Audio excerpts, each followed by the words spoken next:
Ok, entonces vamos a continuar. La semana anterior habíamos visto ya, o habíamos completado el capítulo uno del libro de Lucas, del Evangelio según Lucas, y ahora vamos a aproximarnos al capítulo 2.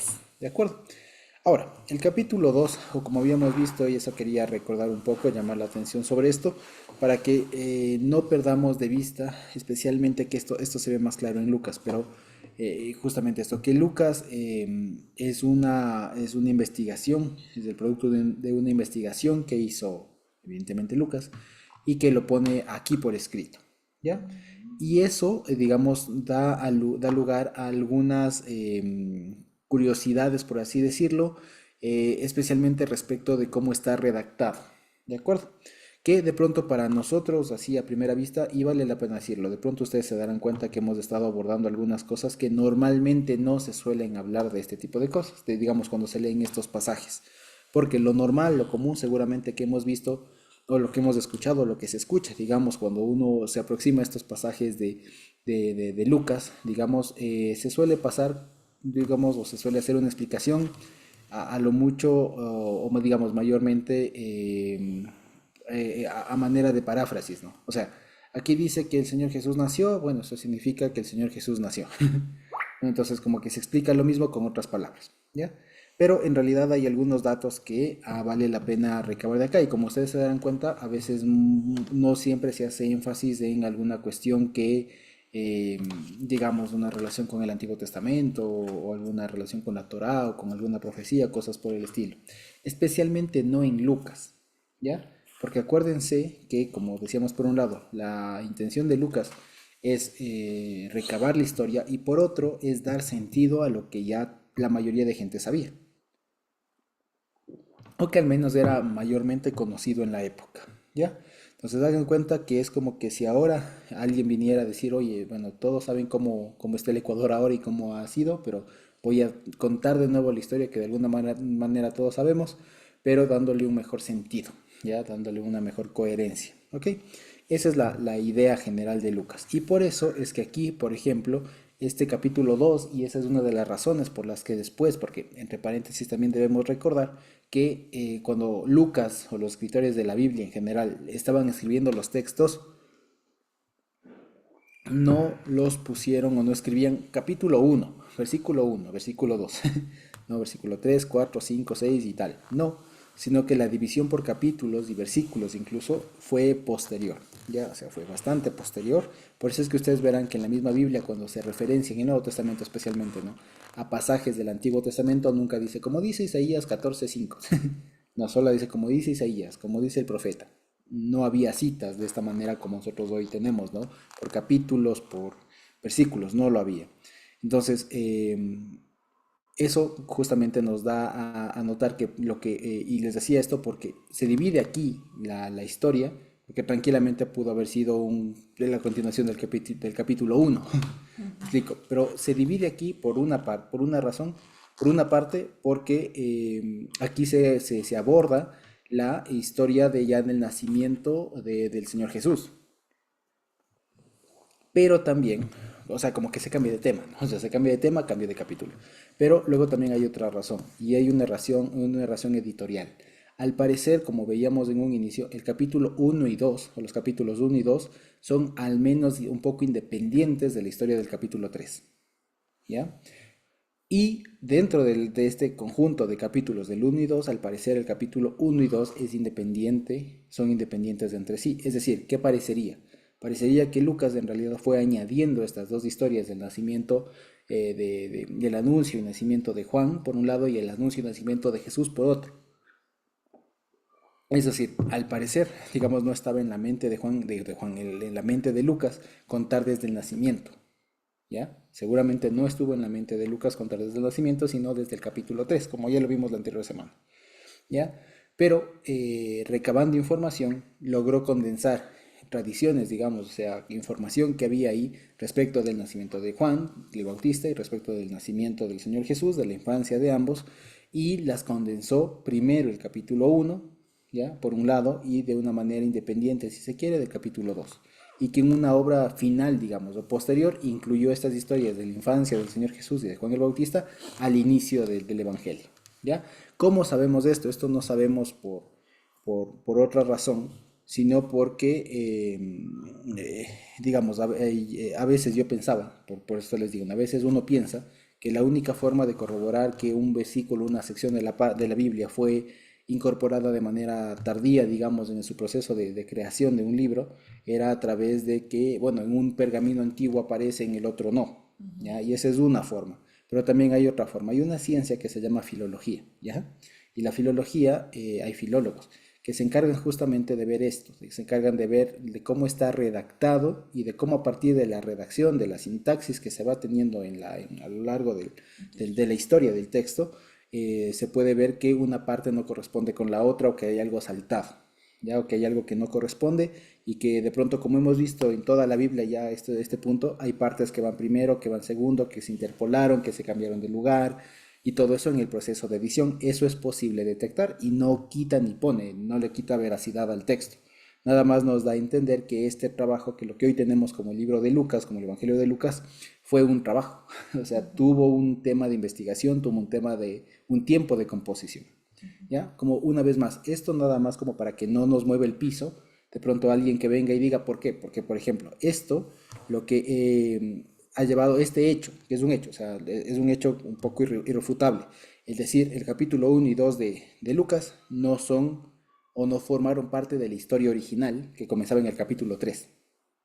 ¿Ya? Eso es un hecho, o sea, la composición del capítulo 1 y 2 parece ser independiente del resto del libro. Ese es un hecho.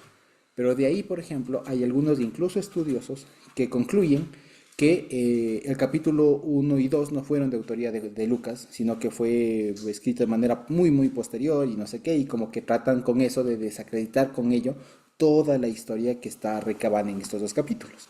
Luego hay otros más, digamos, prudentes, por así decirlo, estudiosos, igual, gente que ha estudiado mucho, no son aparecidos así de la noche a la mañana, sino solamente son académicos que se forman su opinión y sostienen esto, ¿no? Luego hay otros estudiosos de la misma magnitud, digamos, gente que ha dedicado prácticamente toda su vida a estudiar a veces un solo libro de la Biblia o un solo tema, gente muy específica en estos temas, y dice, bueno, sí, concluyen algo diferente. Y dicen, bueno, estos dos capítulos sí es cierto que difieren de la redacción y de, digamos, de la composición del resto del libro, o sea, a partir del capítulo 3 del libro, pero no hay razones para pensar que sí fueron de la pluma o al menos de la composición de Lucas. Si bien estaría él recabando información, recogiendo historias que ya existían en el momento, pero se pueden encontrar versículos, partes redaccionales que corresponden a Lucas. ¿Ya? Y esto les digo por qué. ¿Por qué? Porque en nuestro tiempo, hoy, siglo XXI, año 2025 y desde hace unos cuantos años atrás, es muy fácil encontrar una cantidad de información. Y los que lastimosamente se hacen más populares o se han hecho más populares son aquellos que intentan o que presentan una posición contraria, ya, o novedosa a lo que siempre se ha dicho y que no siempre tienen la razón. Entonces ya les digo, yo escuché y alguna vez pude escuchar, digamos, de primera mano a un profesor, filólogo, ¿ya? Que sostenía eso y él decía, los capítulos 1 y 2 de Lucas no son de Lucas. La historia de Lucas comienza en el 3 y él lo sostenía así después de toda su investigación. ¿Ya? Se le preguntaba en su momento cómo lo logró y él decía, bueno, por los análisis estaba su explicación y sostenía eso. Pero hay un montón, en cambio, de otros profesores académicos igual desde antaño que sostienen todo lo contrario. ¿Ya? ¿Cuál es el problema? Que hoy, por ejemplo, si ustedes buscan, se hizo este profesor a propósito de esas afirmaciones, hizo un poco popular últimamente. ¿Ya? Si quieren les doy el nombre, como para que no, no crean. El profesor es un académico, no es un académico, es Piñero, es el apellido, Antonio Piñero, es español, es viejito ya, es muy bueno, el hombre es muy bueno, él tiene muchos libros que dan una buena panorámica así general del Nuevo Testamento con suficiente profundidad. Hay algunas cosas en las que obviamente como profesor, como académico, no se atreve a decir, y digamos, y no puede afirmar a ciencia cierta, pero sí da mucha información. Y este profesor, por ejemplo, les digo, se hizo muy famoso en algunos entornos y lo que generó, lastimosamente, actualmente, digamos, la reflexión es, ¿no? Hay que ser como los de Berea, o sea, la gente lo que hizo es asumir lo que el hombre dijo porque sabe mucho, ¿no? O sea, ha estudiado un montón, ha llegado a sus conclusiones Y lo que ha pasado es que mucha gente comenzó a asumir lo que esta persona decía. Pero en realidad la opinión de él es compartida por él y cierto grupo de personas, de académicos igual, pero no lo es del todo. Hay otro grupo de gente que sostiene lo contrario a él y también tiene sus razones y a veces son razones que el hombre no toma en consideración. ¿Ya? Pero como les digo, para entrar en estos debates, que no es del objetivo acaso, les quería comentar como para que no nos coja de nuevo, ¿ya? O sea, si es que alguien viene y dice, no, el capítulo 1 y 2 de Lucas son añadidos, eso no es parte de la historia original, y con lo cual estarían diciendo toda la historia de la infancia de Jesús, es dudosa, ¿no? No nos haga mover el piso, ¿ya? Y tampoco caigamos, como les decía, en una posición bastante ingenua, si se quiere, de pensar de que Lucas se sentó desde el versículo 1 hasta el final a escribir así de corrido. No fue así. El libro fue compuesto. Tiene maneras de darse cuenta que fue editado, que alguna cosa no le cuadró, que le puso acá, que le vuelve a repetir, que hay, digamos, ciertos, por así decirlo, guiños que dan a entender que hubo una edición, ¿ya? Eso básicamente. Entonces, como para que, y digamos esto, como para cerrar esta pequeña reflexión, es si es que escuchamos en el Internet o llega a nuestras manos o llega a nuestro conocimiento la existencia de un libro que puede sonar muy revolucionario, muy así, como que va en contra de lo que normalmente se enseña, lo tomamos con una, si se quiere, con una actitud sabia, en el sentido como yo lo diría Pablo, o sea, escuchadlo todo, retengan lo bueno, como normalmente se suele decir. En el sentido de escúchelo, analícelo, vea quién es el que lo está diciendo, por qué lo está diciendo y vea también, hay que tener toda, digamos, la disposición a enterarse de todo el debate al respecto, ¿ya? Y no solamente escuchar y quedarse con lo que dice una persona de golpe. Y esto les digo lastimosamente ha pasado y les ha pasado a algunos hermanos que en un afán, en un buen afán de estudiar la palabra, de investigar, de profundizar, han llegado a los libros equivocados o solo a los libros que sostienen una parte y digamos, no se involucraron o no estudiaron todo el contexto y por tomar solamente de una fuente cayeron en cosas erróneas. ¿Ya? Y eso les digo, es un fenómeno muy actual de nosotros. Ya les digo, especialmente porque hay libros que a propósito, por marketing y todo, les ponen nombres muy llamativos. ¿Ya? Y ponen nombres muy llamativos y parece que, híjole, dan una revelación, alguna cosa nueva, así y tal, ¿no? Hay un libro, como siempre les digo, que suele decir, ¿no? La Biblia desenterrada, alguna cosa así. Entonces comienzan a tratar y es un nombre muy llamativo, ¿no? Es un nombre que despierta así un poco el morbo, ¿no? ¿De qué será? La Biblia desenterrada, no sé qué. Y así un montón de libros, ¿ya? Pero esos corresponden a una determinada forma de entender los eventos, las letras, las cosas, y hay otras, ¿ya? Eso básicamente. Y debemos saber siempre, siempre que llegue a nuestras manos un libro académico, tengan la seguridad que la información, así como hoy la compartimos, como ahorita podemos como ahorita podemos comentarla, es de una forma muy, ¿qué les digo? Muy coloquial, muy cotidiana de decirlo. Las cosas que ahorita, digamos, vamos a ver y lo que le he estado comentando es un poco ya, digamos, disuelto un poco el lenguaje que se utiliza en ese entorno, ¿ya? Porque no estamos para hablar así de no sé qué, ¿ya? Pero en esos entornos, en esos libros especialmente que se hacen muy famosos, se maneja por lo general un lenguaje mucho más complicado. Es lo que quiero decir. Y a propósito de eso, también a veces la gente no entiende muy bien y termina sacando, y es otra razón para que abona a que terminen en conclusiones disparatadas. Entonces, como para que veamos, o sea, al respecto hay mucha información actualmente y vamos a ver ahora. Entonces, como les decía, hay un hecho y el hecho es que el capítulo 1 y 2 tienen su propia historia respecto del 3 en adelante, ¿ya? Pero eso no quita, y hay razones para sostener que fue Lucas el que las condensó, seguramente después de que hubo condensado todo su libro, ¿sí? Se enteró, digamos, de esto o recopiló toda la información y lo incluyó ya de manera final, por así decirlo. ¿Ya? Eso es lo que pasó. Y por eso, por ejemplo, vamos a ver que aquí parece que nos presentan de nuevo algunos personajes que ya nos había presentado antes. ¿Ya? Y es más, en estos primeros 5 versículos que vamos a leer, vamos a ver que Lucas tiene algunas inconsistencias históricas. ¿Ya? Y que eso ha dado mucha, y hay mucha tela que cortar, pero voy a tratar de ser muy sintético para que no sea muy engorroso, ¿ya? Porque una vez más, el énfasis o la intención de Lucas al contar el Evangelio, al contar la historia, no es necesariamente dar datos científicos y hacer una cronología. sino intentar dar razones de aquello que ya se sostenía, de aquello que ya se sabía entre los cristianos, principalmente gentiles de la época, o sea, de los años 70, 80 después de Cristo. ¿Ya? Entonces, para la época, para cuando Lucas estaba escribiendo esto, posiblemente la mayoría de cristianos algo sabía de la historia de cómo Jesús nació y todo lo demás. Y lo que hace Lucas es decir, bueno, les voy a contar, les voy a poner más o menos en contexto, como para que no se olvide, ¿ya?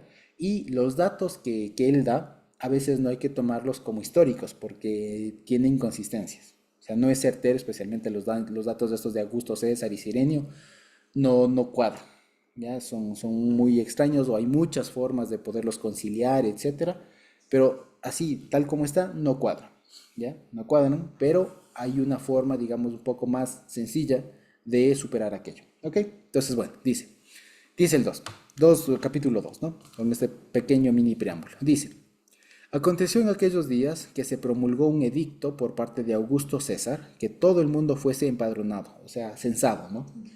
Este primer censo se hizo siendo Cirenio gobernador de Siria. E iban todos para ser empadronados, cada uno a su ciudad, y José subió de Galilea, de Galilea de la ciudad de Nazaret, a Judea, a la ciudad de David, que se llama Belén, por cuanto era de la casa y familia de David, para ser empadronado con María su mujer, desposada con él, la cual estaba encinta.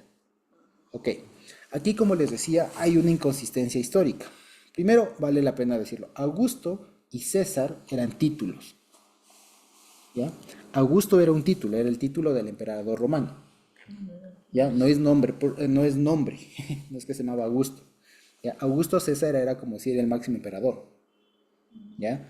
Y después vino Tiberio y él era Augusto Tiberio, ¿ya? Pero Augusto era el nombre. A veces uno piensa también que César era el único nombre del emperador, del César romano, pero en realidad también eran dos títulos. Era el uno Augusto y el otro César. ¿De acuerdo? Tenían sus funciones y todo. Lo que importa es saber que, así como Faraón era un nombre, no era un nombre propio, no es que era Faraón González, ¿no? Sino que era Faraón era el título, como decir hoy el presidente o el rey ¿cómo se llama? El sultán, ¿ya? Faraón era el título, Augusto también era título. Lo que pasa es que ahora ya le hicimos nombre.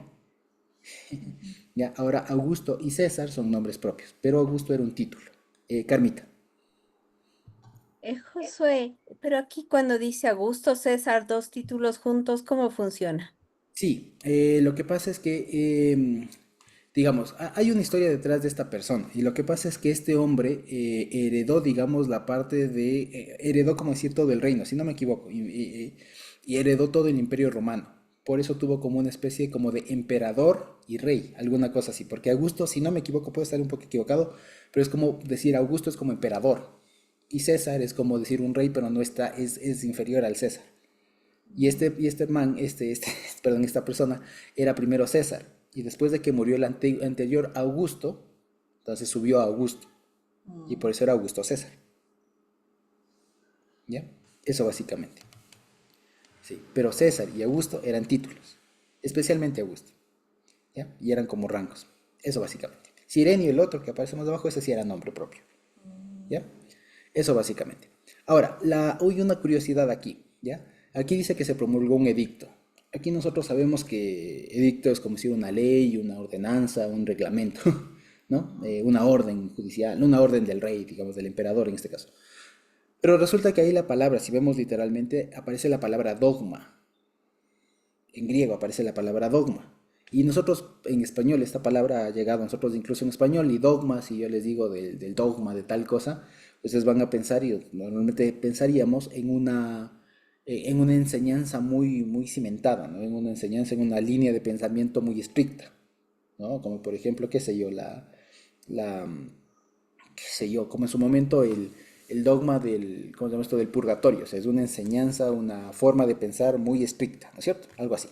Pero resulta que en este tiempo, en el tiempo en el que el Nuevo Testamento fue escrito, tiempo en el que Lucas fue escrito, la palabra dogma, si bien tenía ese matiz de enseñanza, de línea de pensamiento, si se quiere, también adquirió un título o digamos un sentido, si se quiere, público, un sentido del Estado romano, de la República Romana, que era en el sentido de edicto, o sea, de un acto de poder público, digamos, o sea, como hoy decir una ley, un decreto ejecutivo, alguna cosa así, Entonces, a pesar de que aparezca dogma, no voy a decir que pues, se promulgó una educación, una enseñanza.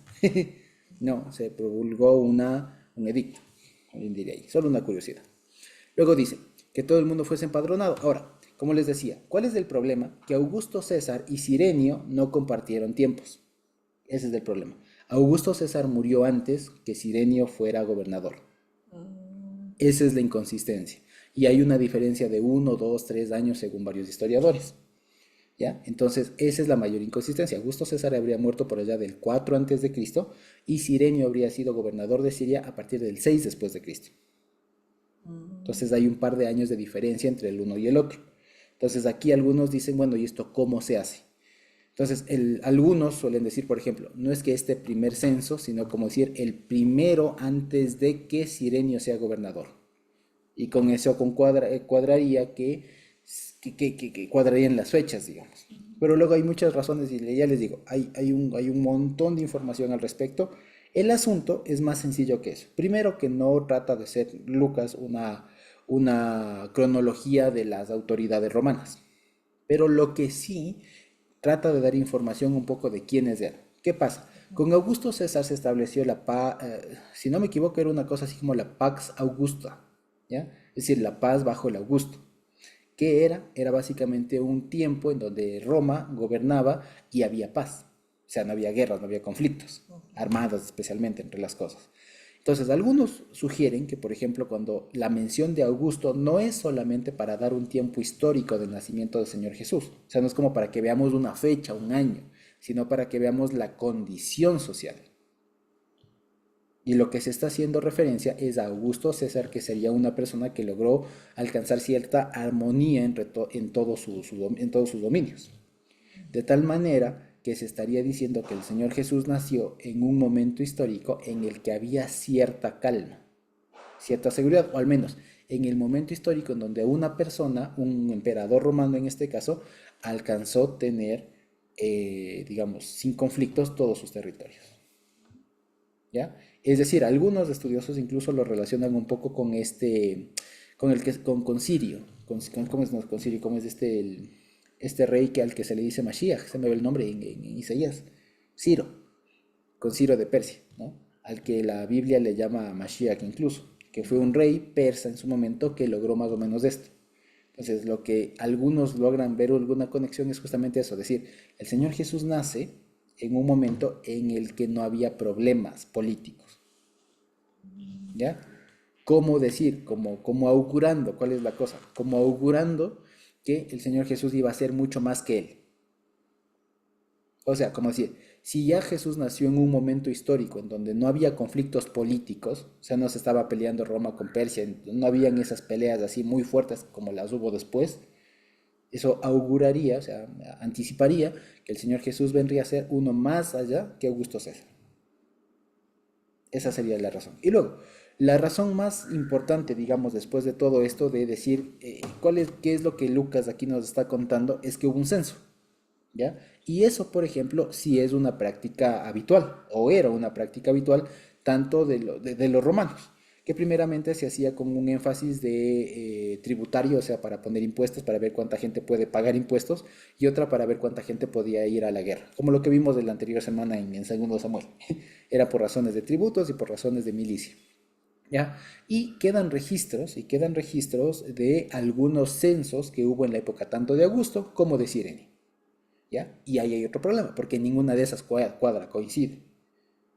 ¿Ya? Y hay otro problema más, que aquí dice que cada uno iba a ser empadronado en su ciudad natal, se entiende, ¿no? Y lo que pasa es que esta disposición nunca fue escrita y no se ha encontrado en ningún censo romano esta necesidad de que cada uno sea censado en su ciudad natal. Entonces esto no se explica. O sea, hay registros, hay historia, digamos, hay registros históricos que corroboran que Augusto y Cirenio hicieron censos en sus respectivas regiones, todo lo más. Eso es cierto, ¿ya? Hay testimonios históricos de aquello y se puede entender, digamos, y eso se puede corroborar. O sea, que la historia de que hubo un censo, ¿ya? Que coinciden las fechas, no coincide. Ahora, hay otro dato adicional, que no todos subían para ser empadronados en su ciudad. Eso no era. Pero ¿cuál es el asunto? ¿Qué es lo que le interesa a Lucas? A Lucas no le interesa tanto dar una fecha, como les decía, no le interesa o sea, no le interesa a Lucas dar que tengamos un año, ¿ya? Como a ninguno de los evangelistas le interesó dar un año del nacimiento del Señor Jesús, ¿ya? No le interesó, eso no era importante. ¿Qué era lo importante de determinar acá? Que el Señor Jesús iba a nacer en Belén. Entonces, ¿cuál es el motivo que Lucas encuentra para situar y para justificar que una mujer embarazada, al parecer ya en sus últimas semanas de embarazo, haga un viaje desde Galilea hasta Belén? Eso es lo que no estaba justificado, ¿ya? En Mateo, vale la pena decirlo, se cuenta que fue en época de Herodes, ¿ya? Que hubo un censo, igual hay un censo y le toca bajar. El asunto es que este hecho de que les toque ser empadronados en cada uno de la ciudad, ese es un hecho que no está del todo tan, digamos, respaldado por fuentes históricas. Más allá de eso, como les decía, la intención de Lucas en todo caso es dar una razón por la que se tuvieron que mover. Acuérdense que ahorita aquí María ya estaría de 9 meses, estaría a punto de dar a luz, como ya lo vemos. Entonces, hay que dar una razón de peso para que María se mueva, ¿ya? Desde su natal, desde su ciudad, digamos, desde la ciudad de Nazaret hasta la ciudad de Belén. Hay una curiosidad. Mateo lo vincula a la profecía que está en Miqueas, que dice, ¿no? Y que de ti, Belén Efrata, tal, que anuncia un nacimiento del Salvador desde la ciudad de Belén.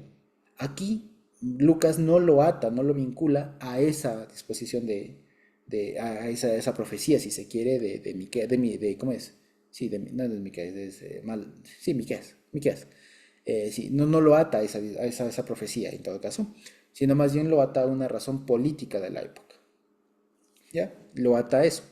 Y además, como se dice, como lo vemos, dice que iba a ser censado con su mujer, aquí vale la pena decirlo, hay diferentes formas de entender esta palabra, hay pergaminos, hay rollos que le traducen como esposa, hay otros que le traducen como su prometida, etcétera. El asunto es que aquí, como vemos, estaba ya desposada con él y seguramente ya estaban viviendo juntos, así que traducir su mujer no está mal, en el sentido de su esposa, ¿de acuerdo? Dice la cual está vencida.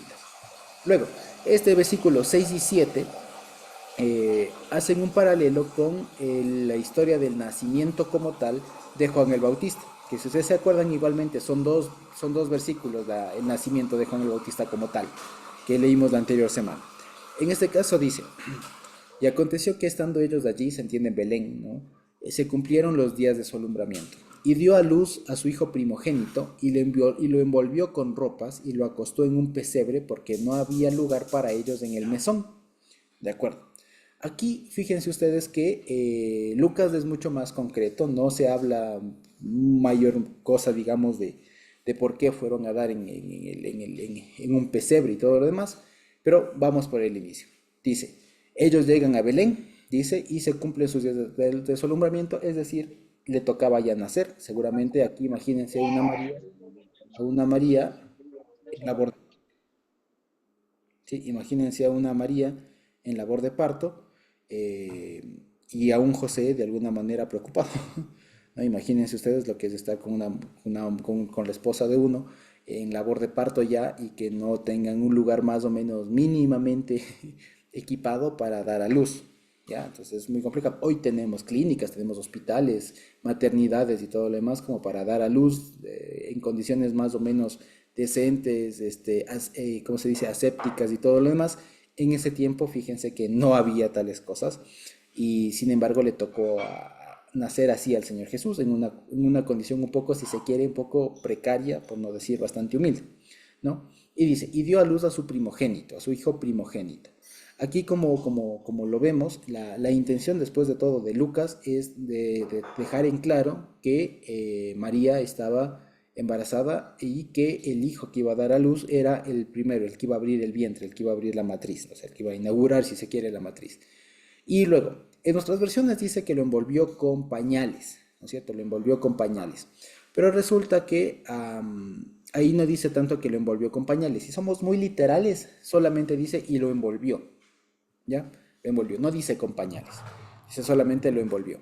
Hay una historia en el cántico, y esto es una cosa que lo leí, ¿ya? Esto no es mío, que lo leí. Y lo que dicen es, bueno, normalmente aquí se suele ver justamente o se suele hacer énfasis en el nacimiento del Señor Jesús como si fuera de una manera muy pobre, muy humilde, ¿no? Muy humilde en un pesebre, en un lugar no destinado al nacimiento de un guagua, o sea, en un lugar, digamos, muy precario. ¿Ya? Pero hay alguien que rescata, por ejemplo, hay una historia, por ejemplo, se me va este libro que se le atribuye a Salomón, aparte de los que se escribe, ¿cómo es? Este libro ¿cómo es? La Siracida, se me va el nombre. Bueno, pero este libro que se le atribuye como sabiduría, que le suelen decir, que se le atribuye a Salomón, hay un pasaje ahí en el que dice que Salomón, el rey Salomón, cuando nació, se fue envuelto igualmente que el Señor Jesús. O sea, ¿qué pasaría?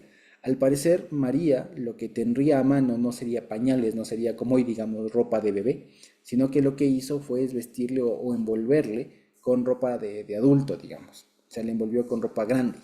¿Ya? Y un pasaje similar se encuentra, como les digo, en este libro de sabiduría, que determina que recuenta la historia del nacimiento de Salomón. Obviamente no es inspirada ni nada, pero queda eso como folclore judío de la época, ¿no es cierto? Y queda registrado en ese sentido, de que el rey Salomón también habría nacido, y cuando nació fue envuelto, digamos, o sea, se utiliza la misma palabra, pues, envuelto con ropa, se entiende. Y la explicación que se suele dar de aquel pasaje del rey Salomón es que justamente como era el rey Salomón, el hombre sabio y todo lo demás, poderoso en su futuro y tal, no nació, o cuando nació no se le envolvió con pañales, con ropa de niño, sino más bien con ropa grande, con ropa real y tal. Y hay alguien que encuentra aquí un paralelismo con eso a partir de ese pasaje del libro de sabiduría, ¿ya? Sin embargo, como les digo, parece tener algo por ahí, ¿ya? Y bueno, el asunto es que, digamos, sí es bastante interesante eso, digamos, no quita que más bien lo que está dando a notar, digamos, del relato es que fue algo bastante improvisado. Eso es lo que quiere decir el relato. El nacimiento del Señor Jesús fue bastante improvisado, no tuvo nada que ver una planeación humana, es lo que, pues, si me preguntan, pues, se podría ver ahora ya con un poco más de calma, es eso, o sea, ¿qué implica el hecho de que le toque nacer donde nació y en las condiciones en las que nació? Que fue algo muy espontáneo, ¿qué les digo? Nada planificado, no es que como ahora, digamos, o como de pronto con mi esposa pudimos hacerlo, planificar la cesárea o planificar más o menos ya tener la maleta lista, algo así. Al parecer no. Al parecer el nacimiento del Señor Jesús y lo que quiere decir esta historia del nacimiento, más allá de la humildad y de, digamos, de que Dios mismo estaría naciendo de una forma muy humilde, como dar una señal de su humildad, de dejarle el trono y todo lo demás, lo que estaría diciendo más bien es que el Señor Jesús, el nacimiento del Señor Jesús, no tuvo que ver nada con un planeamiento humano. Tanto es así, que nació en un lugar por demás improvisado. ¿Ya? O sea, nada de planeación humana hubo en su venida, que nació donde nació. Digamos, eso por un lado, ¿no? Sin dejar de lado, como les decía, la reflexión habitual que se suele hacer respecto de la humildad, del lugar sencillo y todo lo más. Hay otra que también es interesante al respecto. Y hay alguien que lo vincula también este pasaje, el hecho, digamos, del Señor Jesús haber nacido en un pesebre y demás. Un pesebre es el abrevadero de los animales, ¿no? De los cuadrúpedos y demás. Entonces algunos asocian eso con el pasaje este de Isaías capítulo 1 que dice, ¿no? El buey sabe la mano del que le compra, el burro también, pero Israel, mi pueblo, no me conoce. Entonces algunos vinculan ese versículo de Isaías con este pasaje y dicen, claro, tanto fue el desconocimiento de los hijos de Israel de que estaba viniendo Dios mismo, el Mesías acá, que no le pararon bola y le tocó nacer en un pesebre. ¿Ya? Que también tiene mucho sentido, ¿ya? Todos estaban, digamos, preocupados de cualquier otro asunto, que no se dieron cuenta y no le conocieron. Ya no se dieron cuenta de que el Señor Jesús estaba naciendo ahí y le tocó nacer en un pesebre, ¿ya? Aquí la razón que nos da también la historia es que no había lugar para ellos en el mesón, ¿ya? Ahora, ¿Qué es lo que normalmente, o al menos a partir de la historia de Mateo se suele decir? Es como que ellos llegaron y llegaron un poco tarde y ahí fueron viendo lugar por lugar y nadie les daba, como decimos aquí en el Ecuador, ¿no? Nadie les daba caleta, ¿ya? No necesariamente aquí dice que no había lugar en el mesón y el mesón entiéndase el hotel de la época, o sea, la posada, el lugar donde podían alojarse los extranjeros o los que venían de lejos, ¿ya? Entonces dice, se llegó en otras palabras, la razón que da Lucas es, se llenó el hotel, no había hotel y tal. Pero lo que más bien puede ser, y me estaba haciendo pensar, es que la razón para eso, ya, para que el Señor Jesús haya nacido en el pesebre, no es porque no había un lugar donde se hayan alojado, ¿ya? No es que no tenían habitaciones donde alojarlo, que toda la gente le cerró las puertas, como a veces se suele imaginar uno, se suele retratar, ¿no? A veces imaginan a un José cargando el burrito y golpeando puerta por puerta y toda la gente portándose mal. No necesariamente. Al parecer lo que está diciendo acá es que no había un lugar con las condiciones más mínimas, digamos, digamos disponible para un parto. Y al parecer, ojo que aquí no se menciona que estaba lleno de animales y todo lo demás. Aquí solo dice que era un pesebre, era un lugar disponible y que era lo que había que podía suplir las cosas para un nacimiento. ¿Ya? Entonces, al parecer, la razón detrás de que no había lugar en el mesón no es necesariamente una falta de hospitalidad, sino que la falta de condiciones, digamos, para el nacimiento de un guagua. Igual es un poco extraño, ¿ya? El asunto, como les decía, detrás de todo esto, me parece más bien a mí que, pero esto, digamos, esto es cosecha mía, es que el nacimiento del Señor Jesús fue tan dispuesto por el Señor, o sea, tan alejado de una planeación humana, que fue así de improvisado. ¿Ya? Y no pasó nada, digamos. Hoy, si un guagua no nace en una clínica, en una cosa así, es como que un problema para los doctores y todo lo demás. Pero fíjense que en esa época era un poco más, digamos, no había tanta preocupación, o al menos en este parto, en este nacimiento, no hubo complicaciones. Esto implicaría que a nuestro amigo José le habría tocado hacer de todo. Le habría tocado hacer de enfermera, de doctor, de todo, cortar el mismo el cordón umbilical y todo lo demás. Por eso les digo, cuando pienso en todas estas cosas, pienso que seguramente les dieron este lugar o encontraron ese lugar que de alguna manera tenía lo mínimo, algunos implementos que les permitían solventar el tema del parto, del nacimiento. ¿Ya? Puede ser, ¿ya? ¿Sí? Más allá de que hayan, aquí por ejemplo no se menciona que hayan estado ovejitas, animales y todo lo demás, como normalmente solemos tener. Al parecer, según como lo cuenta Lucas, era un evento, era un espacio, sí, un establo, como decir, ¿ya? Pero desocupado, ¿ya? Pero desocupado en donde podían tener de alguna manera privacidad por un lado y por otro de alguna manera algunos implementos que les permitan llevar a cabo el parto. ¿Ya? Al menos esa impresión me da a mí, puedo estar equivocado, pero como les digo, me hizo bastante sentido más bien pensarlo así. El asunto, en todo caso, es decir que el Señor Jesús nació. Y ahora, aquí, así como digamos, y fíjense ustedes, el nacimiento como tal no es tan maravilloso, per se. No es que cuando nació ahí hubo una luz, alguna cosa así, ángeles cantaron ahí en el lugar cuando nació. No, fue un nacimiento. O sea, imagínense a José y a María solitos, sin reflectores, que decía, sin luces, sin todo, y así todos románticos, así, ángeles cantando. No, o sea, el guagua nació, o sea, el Señor Jesús nació. Ahora imagínense el pobre José ahí limpiando, cortando el cordón umbilical, o sea, con toda la cosa, o sea, un parto tal cual, digamos, como cualquier otro en ese sentido. Lo que pasa es que Lucas nos pone el énfasis aparte, o sea, nos pone, como ustedes ven, el nacimiento como tal son dos versículos. O sea, no hay mayor ciencia ahí. Nació, dio a luz en un pesebre, se acabó. No hay mucha, digamos así, maravilla, por así decirlo, en el mismo hecho del nacimiento. ¿De dónde viene la relevancia del nacimiento? Es por un lado lo que vino antes, ¿ya? Que es este preámbulo de que bajaron de Nazaret a Belén por un lado, que para vincularlo con la ciudad del rey David, ojo, y luego por otro lado por lo que sigue, por esta noticia que tiene el Señor Jesús, o que hay la noticia del nacimiento del Señor Jesús, según lo recuenta Lucas, a los pastores, ¿ya? Ahora, fíjense ustedes, dice, había pastores en la misma región, en el mismo país, dice, que velaban las vigilias de la noche. ¿sí? Y dice, sobre su rebaño. Y he aquí se les presentó un ángel del Señor, y la gloria del Señor los rodeó de resplandor, y tuvieron gran temor. Pero el ángel les dijo, no teman, porque y miren, les doy nuevas de gran gozo, que será para todo el pueblo, que les ha nacido hoy en la ciudad de David un Salvador, que es el Mesías, que es Mashiach, el Señor. ¿Ya? Esto les servirá de señal, hallarán al niño envuelto en pañales, acostado en un pesebre. Y repentinamente apareció con el ángel una multitud de las huestes celestiales que alababan a Dios y decían, gloria a Dios en lo alto y en la tierra paz entre los hombres de beneplácito o beneplácito para con los hombres. ¿Ya?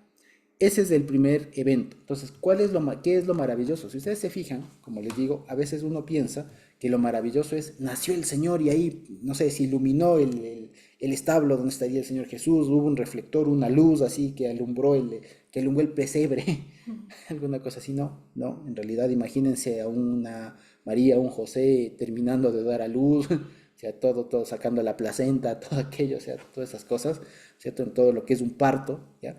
Y sin la técnica que hay ahora, sin el quirófano y todo lo demás, pero en condiciones, por así decirlo, mínimamente aceptables, ¿ya? Naciendo ahí y el Señor Jesús naciendo, un niño ahí recién nacido y todo lo demás, tal, ¿no es cierto? Y resulta que mientras eso estaba pasando, lo maravilloso es que se anuncia eso a determinadas personas, ¿ya? Mucho se habla y mayormente el énfasis que se suele poner respecto de a quién se anuncia, porque se anuncia a pastores que están vigilando las vigilias de la noche. O sea, que están de velado, o sea, estaban no durmiendo a propósito para cuidar el rebaño. ¿Ya? Eh, el asunto es a quién se anuncia, como les decía. Entonces, algunos dicen que, o la mayoría de lo que se enseña es que el nacimiento del Señor Jesús no fue anunciado a reyes, a los poderosos, sino fue anunciado a los pobres, a los humildes, a los pastores. Como de ahí anticipando o anunciando que el Evangelio, el ministerio del Señor Jesús no iba a ser con los ricos, sino con los pobres, ¿ya? Con la gente más humilde, ¿ya? Y sí, pero hay una razón detrás que pude verla, y es la siguiente. Hay un asunto, y fíjense ustedes, ¿por qué pastores? Ya, si nos preguntamos por qué pastores y por qué es que el Señor Jesús o Dios dispuso que cuando Él nazca, porque esto es una disposición, o sea, cuando nazca, avisen a los pastores, ¿ya? Pudo haber sido a cualquier otra persona, pudo haber sido niños, pudo haber sido adultos, pudo haber sido militares, pudo haber sido mujeres, pero fue a pastores, ¿ya? O puede haber sido, no sé, salga un anuncio ahí en las estrellas, ¿no? Nació el Cristo.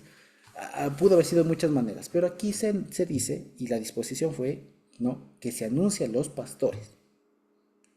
pastores que vigilan o que velan las vigilias de la noche sobre su rebaño.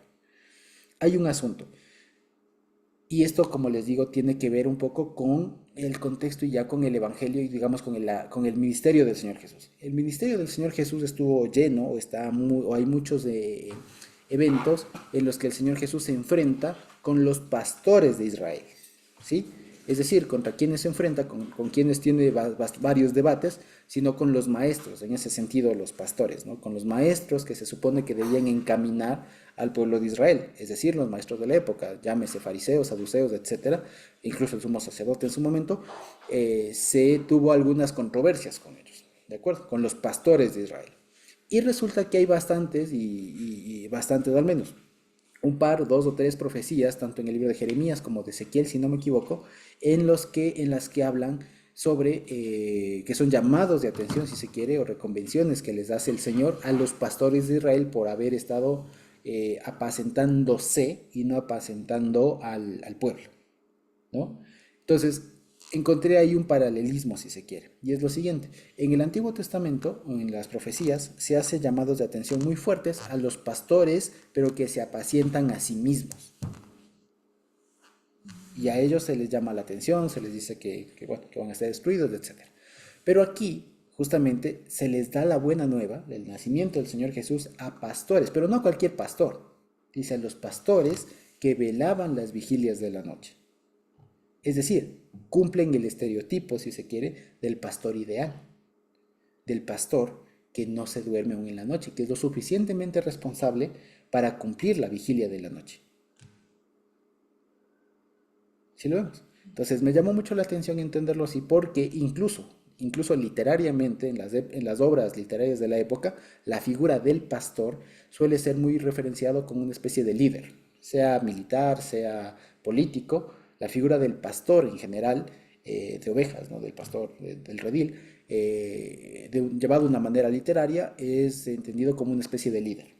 Entonces, aquí, digamos, más allá de que se les anunció a los pastores que estarían ahí con su rebaño, con sus ovejas y todo lo más pendientes y todo, resulta que utilizar y que se les anuncia a los pastores, pero si se quiere, no a cualquier pastor, a los pastores, por así decirlo, responsables, da mucho que decir. Es decir, y si vamos más allá, los primeros que le reconocen y que tienen la noticia y que reciben la buena nueva y sin cuestionamiento, porque ellos no cuestionan como Zacarías. Ellos no cuestionan, pero Señor, ¿cómo será? ¿No? ¿Y cómo sabremos? Yo qué sé, ¿no? Soy viejo. No, ellos no cuestionan. Ellos reciben la señal, reciben el mensaje y lo asumen y van a ver. Entonces esto da una señal además, es una, como les digo, da unas características hacia un tipo de persona. Es un pastor, por así decirlo, responsable, un pastor de ovejas responsable, que cuando escucha la palabra del Señor, lo asume, la cree y la practica y va a ver. Entonces fíjense, aquí viene digamos, de aquí se puede hacer, sí, como decir, una analogía, digamos así, ya como decir un razonamiento cuanto más, ¿no?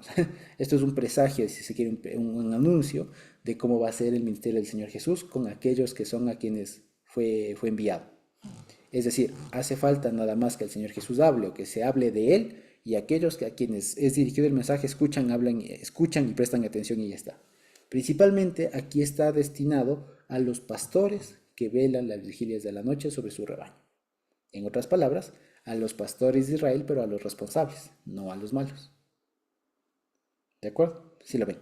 Eso. Ahora, ¿qué cantan los ángeles? ¿Ya? ¿Qué cantan los ángeles? ¿No? Esta es una visión que están teniendo ellos ahí, digamos, ven, quiero decir, por eso visión, no es que se imaginar. O sea, tienen ahí en el panorama a un ángel que no se le menciona, en esta ocasión no tiene nombre, ¿ya? Hay un ángel que se les aparece ahí junto a ellos, y después de que les da la noticia y de cómo le van a encontrar, cómo le van a identificar al Señor Jesús, aparece una hueste, ¿no? O sea, un montón de ángeles ahí cantando. ¿Y qué decían? Nosotros tenemos en nuestras Biblias como tres afirmaciones. ¿Cómo se suele decir? Gloria a Dios en las alturas, en la tierra paz, buena voluntad para con los hombres. ¿No es cierto? Como tres afirmaciones. ¿Ya? El asunto es que la palabra, la última, que aquí le he traducido por beneplácito, que es lo que traducen en nuestras Biblias como buena voluntad, ¿ya? O aceptación, si se quiere, beneplácito, complacencia, ¿ya? Esa palabra puede, y hay dos versiones para la misma. Lo que sí se sabe es que esto es una composición poética, que hay un paralelo, y que si lo formamos y que si lo tomamos como un paralelismo, tiene más sentido que sean en realidad no tres frases, sino dos, ¿ya? Así que voy a borrar este 14 que es como normalmente tenemos y lo vamos a dejar como hemos visto aquí. ¿Ya? Y diría así, gloria en lo alto a Dios. Lo alto entiendas el cielo, ¿no? Como decir, gloria en el cielo a Dios y sobre la tierra paz para los hombres que Él beneficia. ¿Ya? Entonces no es buena voluntad para los hombres, sino más bien es y paz para los hombres en los que Él tiene buena voluntad, si se quiere. ¿Ya? Con los que Él se complace, con los que Él se deleita en ese sentido. ¿Ya? Y ahí se cumple el paralelismo. ¿Ya? Porque aquí fíjense, gloria se contrastaría o sería el paralelo de paz, ¿ya? En lo alto o en el cielo digamos, se corresponde con sobre la tierra, ¿ya? Y a Dios se corresponde con para los hombres que Él beneficia. Ahí se cumple la regla del paralelo, ¿ya? Y es como se puede entender mejor esto, ¿ya? ¿Y qué está diciendo básicamente esto? Es justamente eso, un paralelo, ¿ya? Gloria a Dios en lo alto, que implica paz en la tierra para con los hombres que Él beneficia. Dicho de otra manera, la demostración de la gloria del peso de Dios va a ser demostrado, se va a evidenciar a través de la paz que se va a manifestar en los hombres que Él decide beneficiar. ¿Ya? Eso básicamente. Eso es lo que cantarían los ángeles. Luego dice, Sucedió que cuando los ángeles se fueron de ellos al cielo, o sea, se esfumaron, ¿no es cierto?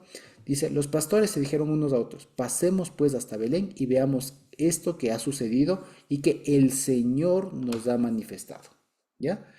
Y dice, y vale la pena decirlo, normalmente, y esto es como un argumento además de peso que tenemos, y como digamos, no lo he abordado a propósito, porque en la tradición cristiana normalmente se suele, incluso en la tradición cristiana y católica y mayormente secular, digamos, o sea, todo el mundo, ya en nuestros tiempos, celebra la Navidad, ¿no es cierto? Y celebra la Navidad como de alguna manera intentando todavía recordar el nacimiento del Señor Jesús y se lo celebra el 24 de diciembre de cada año a medianoche, ¿no? La famosa Navidad y el otro día, o Nochebuena y el otro día 25 el nacimiento como tal, Navidad.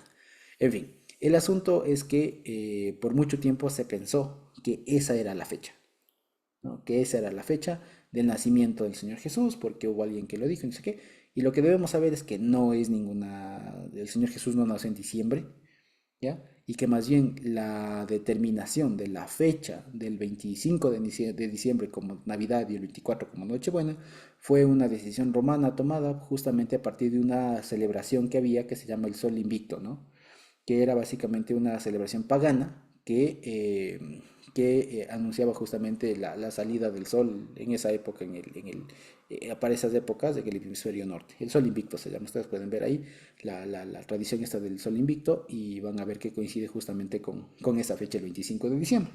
Ya, y como ya había esa celebración pagana en la época romana, lo que hicieron es cambiar toda la paganidad y decir no nace Júpiter, no nace el sol, sino nace el sol de justicia, nace el Señor Jesús y ya está.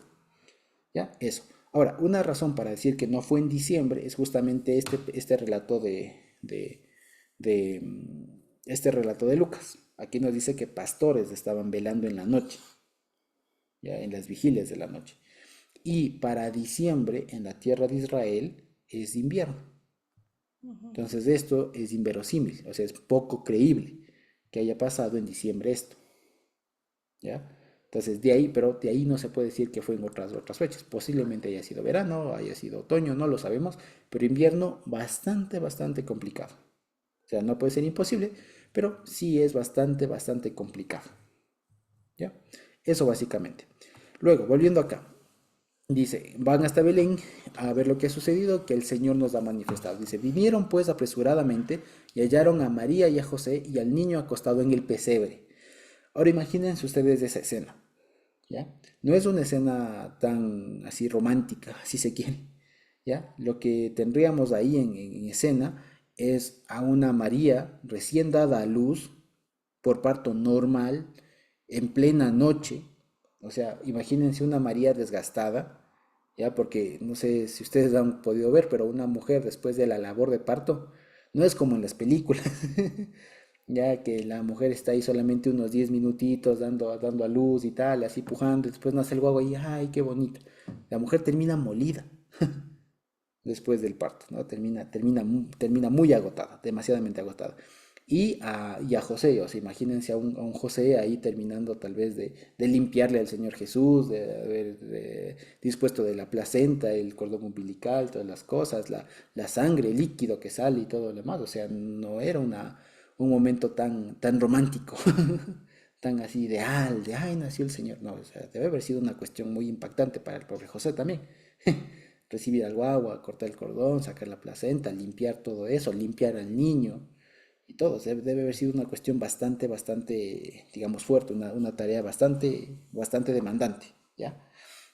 Ahora, como les digo aquí, encuentran al niño, eso es decir, que seguramente habrá pasado ya un tiempo desde que nació, porque un niño recién nacido no se le puede poner así en el pesebre, digamos, en la cunita, en donde fuera.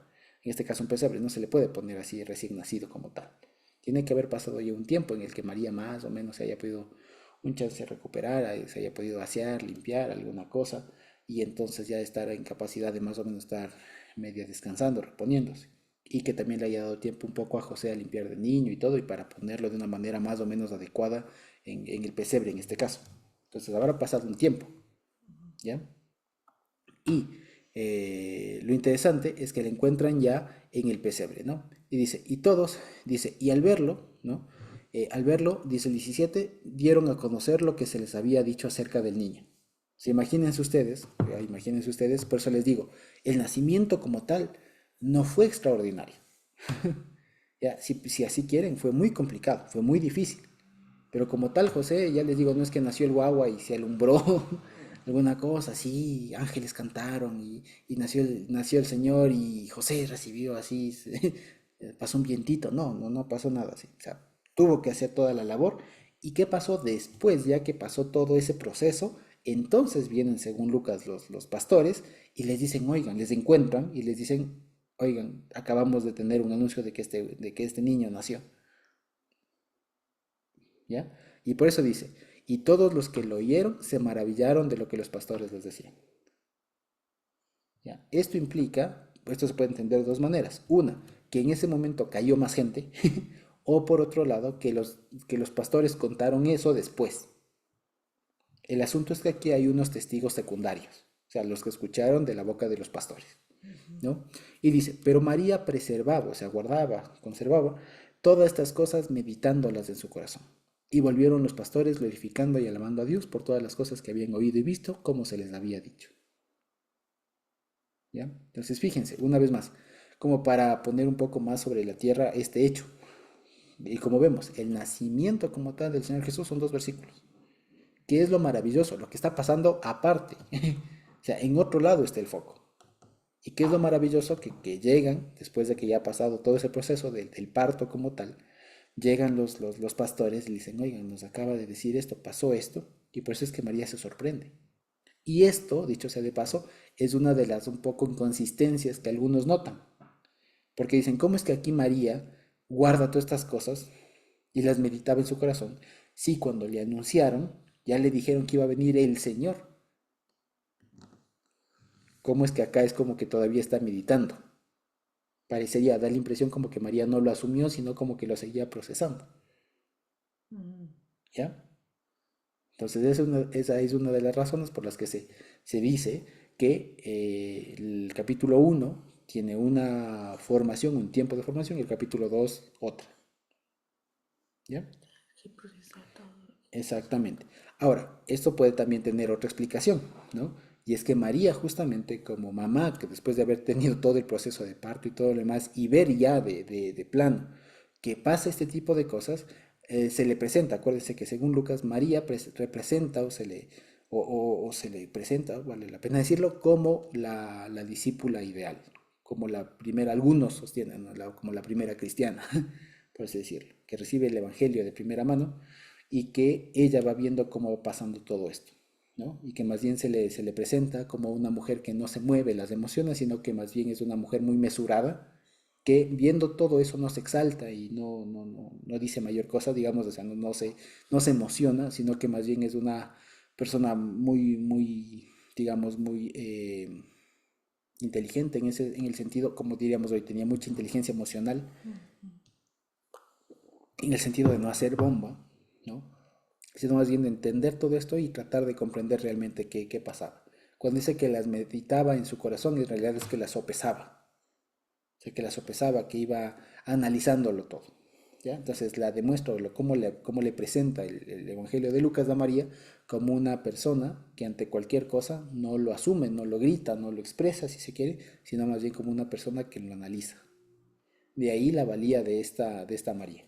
Claro que después, en unos versículos más adelante, se va a ver justamente que María parece que se olvida, ¿no? Parecería, si seguimos toda esa historia, cuando justamente el Señor Jesús se pierde en el templo. Y le dice, tu papá y yo te estábamos buscando y todo lo demás, ¿no? Y se pierde. Ahí parecería más bien que María se olvida de todo esto, ¿ya? Por eso tiene otra explicación.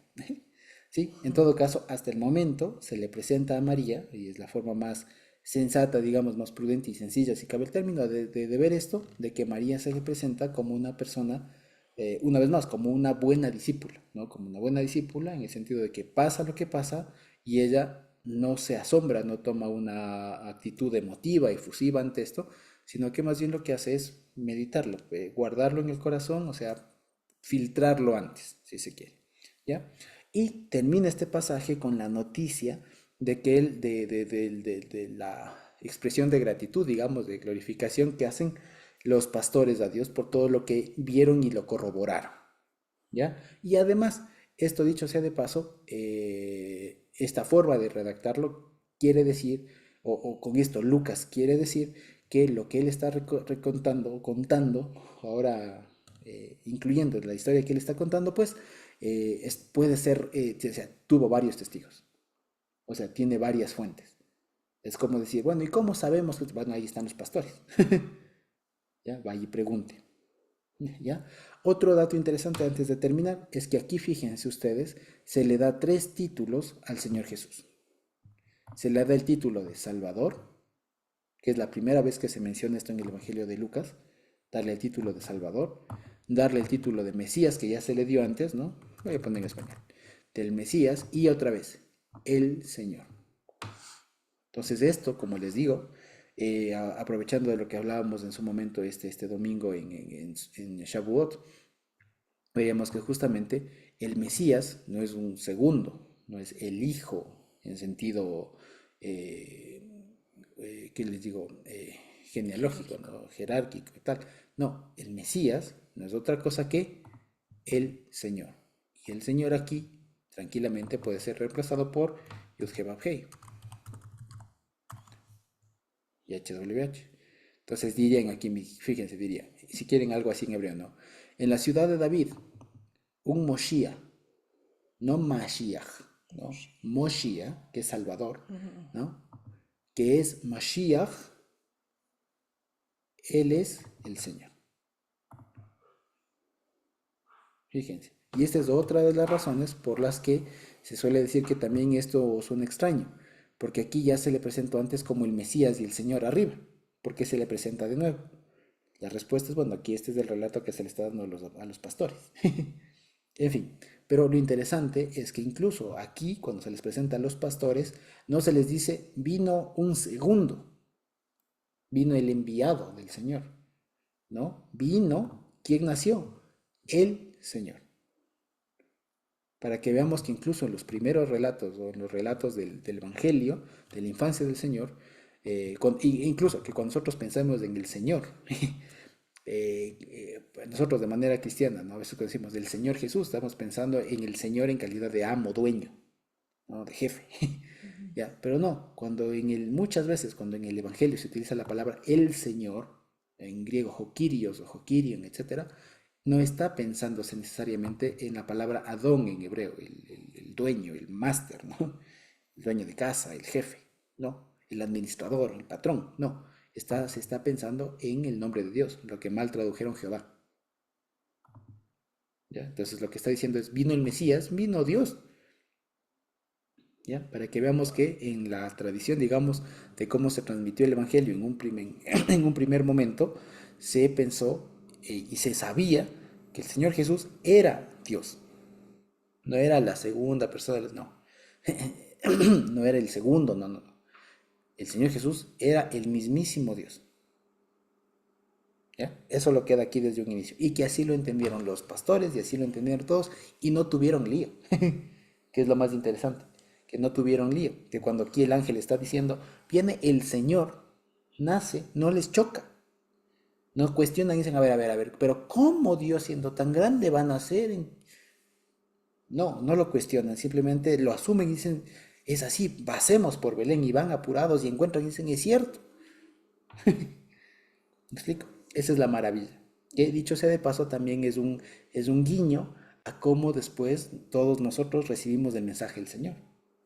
Que no fue necesaria meterle tanta lógica, tanto raciocinio para comprender estas cosas. Que esto más bien es una revelación del Señor y no es algo que se puede alcanzar por razonamiento humano. Eso básicamente. Entonces, eso. Ya la siguiente semana, Dios mediante, entonces comenzaremos a hablar respecto a lo de la circuncisión del Señor Jesús. Que como ustedes ven, fíjense ustedes, se hace un paralelo, como lo veíamos, con la historia de Juan el Bautista. La gran diferencia es que aquí, a diferencia, como decíamos, ¿no? Con Juan el Bautista, con el nacimiento de Juan apenas son 2 versículos. Pero para el nacimiento del Señor Jesús, si bien el nacimiento son igualmente 2 versículos, hay mucha más información en el medio. ¿Ya? Antes de pasar al evento de la circuncisión, que son 8 días después. ¿Sí? Eso básicamente. Hasta ahí, no sé si tenemos alguna pregunta, algún comentario.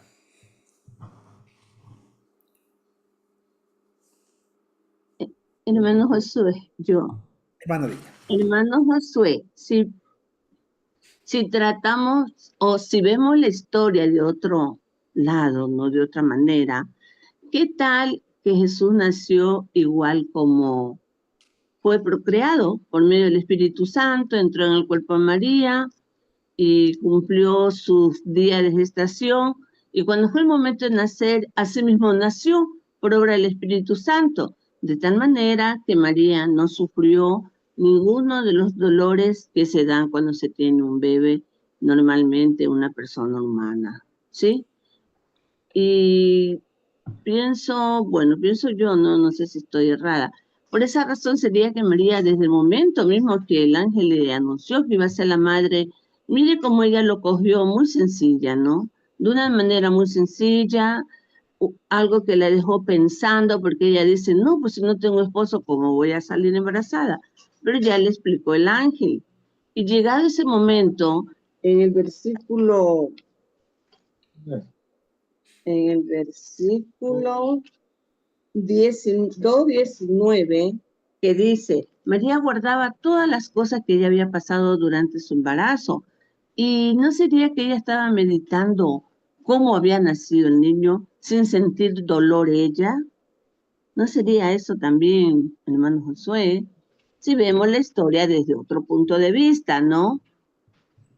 Claro que sí. Sí.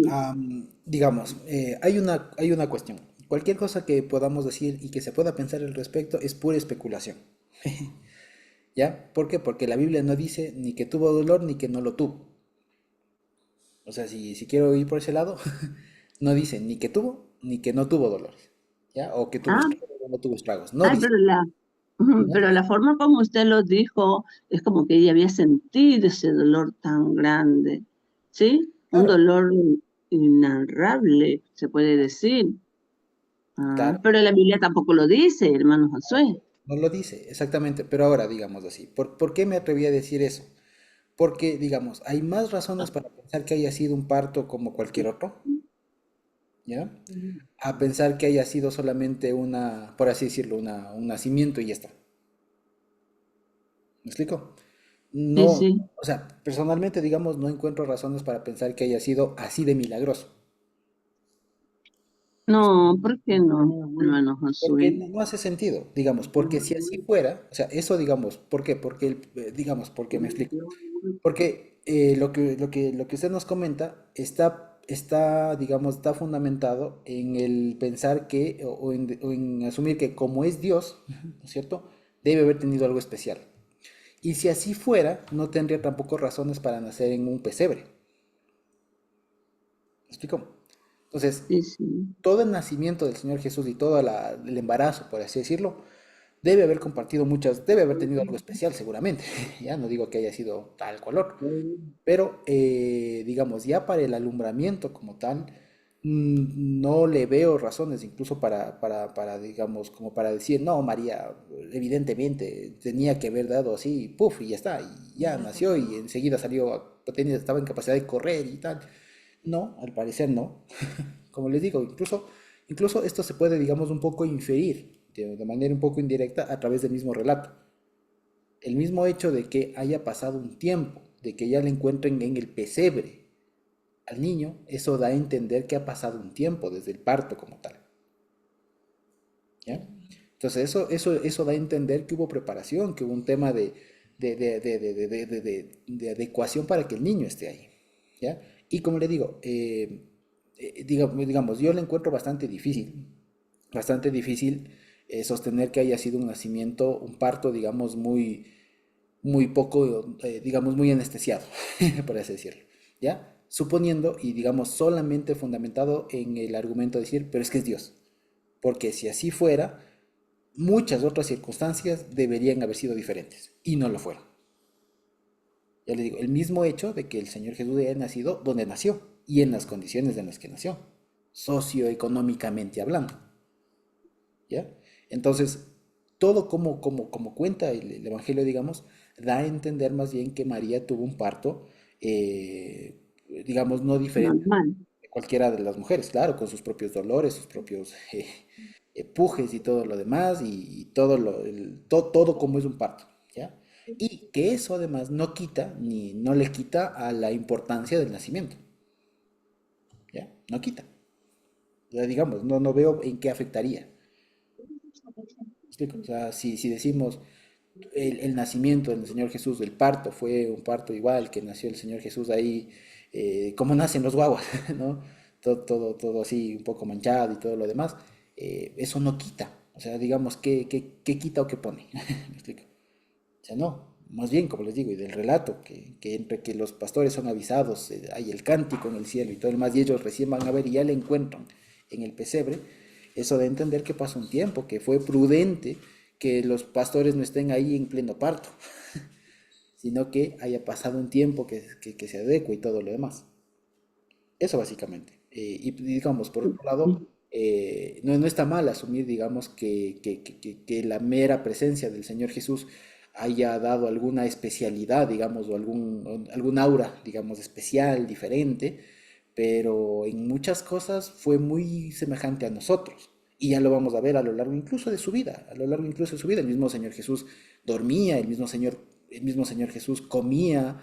En eso no vamos a decir, bueno, por eso digo, es como una cosa, es como decir, como era el Señor Jesús, cuando comía, no se ensuciaba las manos. ¿Me explico? Más o menos me suena a mí así. Decía, ¿por qué? Porque es que es Dios, ¿cómo se va a ensuciar?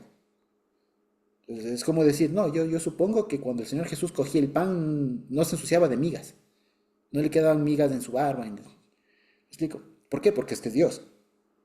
No, hay algunas cosas que son cotidianas y que pasó. Y que no por eso le quita el que sea Dios o no le quita divinidad, por así decirlo. ¿Ya? En este caso el parto igual. El parto seguramente fue un parto como el como el Toda normal. mujer. ¿Sí? Hermano Josué, y si fue el parto como de toda mujer, entonces también debemos de pensar que María amamantó al Señor Jesús. Claro, claro. Ah, O más bien ya, dicho, ya, ¿por qué no? La ya, pregunta es, ya. ¿por qué no? Sí, sí, qué misterioso. Sí, o sea, más bien ahí hay fue una muy buena forma de abordar esa cuestión y no desde sí, más bien dicho, la forma mejor muy más interesante es desde el por qué no. O sea, ¿y por qué María no daría de lactar? ¿Por qué María no le habría cambiado los pañales?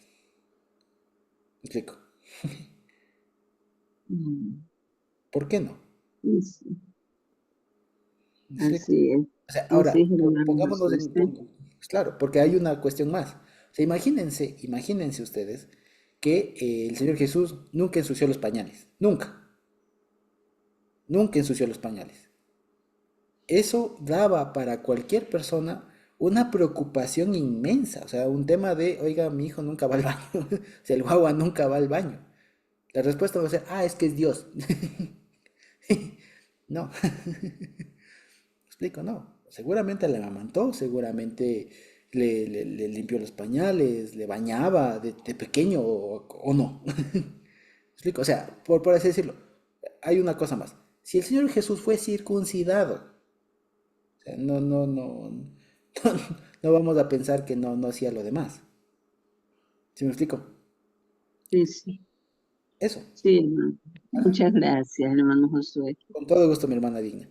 Sí, y esto justamente da para una cosa, para acercarle al Señor Jesús. Porque es cierto que el Señor Jesús es Dios. Cuando estuvo aquí fue Dios y todo.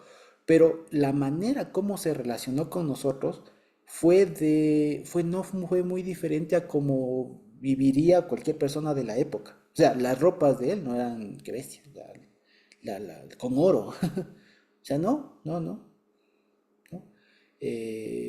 Sería una vida muy, muy semejante a la que vivieron todos sus discípulos, por así decirlo.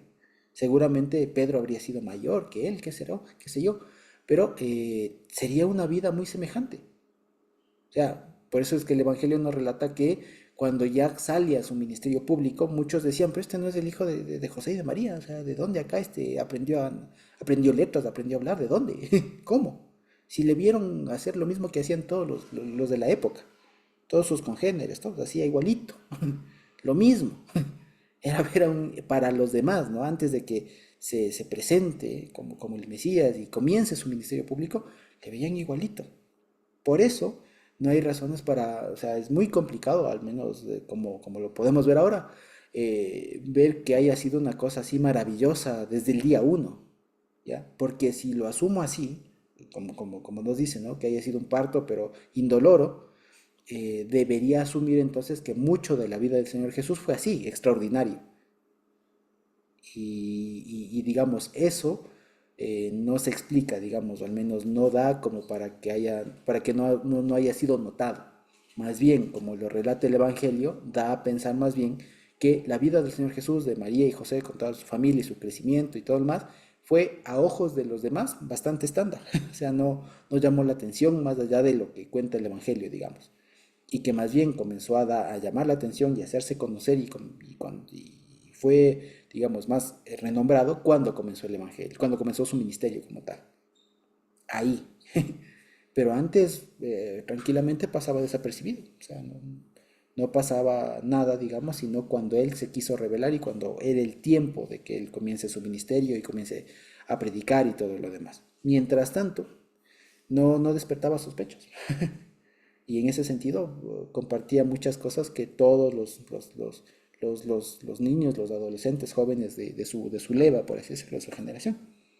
Eso. Y dicho eso, digamos, no, y eso no quita nada, digamos, no quita que se le esté haciendo de menos al Señor Jesús, ni nada, ¿no? Simplemente es darse cuenta, digamos, de que antes de que el Señor Jesús sea puesto en la escena pública, digamos, de que comience su ministerio, estaba en preparación, estaba en formación, no era su tiempo. Debía alcanzar cierta madurez y todo, incluso hasta para que la sociedad de la época le preste atención. No iban a prestar atención a un niño.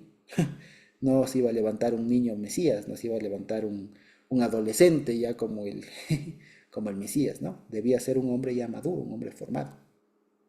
Y hasta eso tenía que esperar, tenía que convivir, tenía que pasar todo lo que pasaban todas las demás personas. Seguramente habrá sido una relación, digamos, especial, diferente, ¿ya?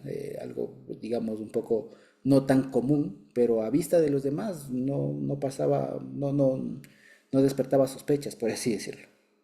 Más bien despertó sospechas cuando comenzó su ministerio. Y ahí sí decían, ¿no? ¿Y este quién es? ¿De dónde? Pero si todos le conocemos, ¿cómo así? ¿De dónde acá? Eso. Eso básicamente. Pero en todo caso, ya poco a poco iremos viendo también todos esos aspectos a lo largo del estudio del Evangelio. Y más bien es bueno que salgan las preocupaciones, ¿no? De que son genuinas y que podemos irlas conversando y si se quiere irlas analizando a la luz de la palabra, no solamente de lo que de pronto pueda decirse así, digamos, así porque sí. Eso, quizá tenemos alguna otra pregunta y muchas gracias, hermano Digna. Siempre son más que bienvenidas sus dudas, sus preguntas. No sé si alguien más. ¿Tenemos alguna otra duda? ¿Algún otro comentario? ¿No? Entonces, bendito Dios, creo que podemos terminar la grabación por hoy.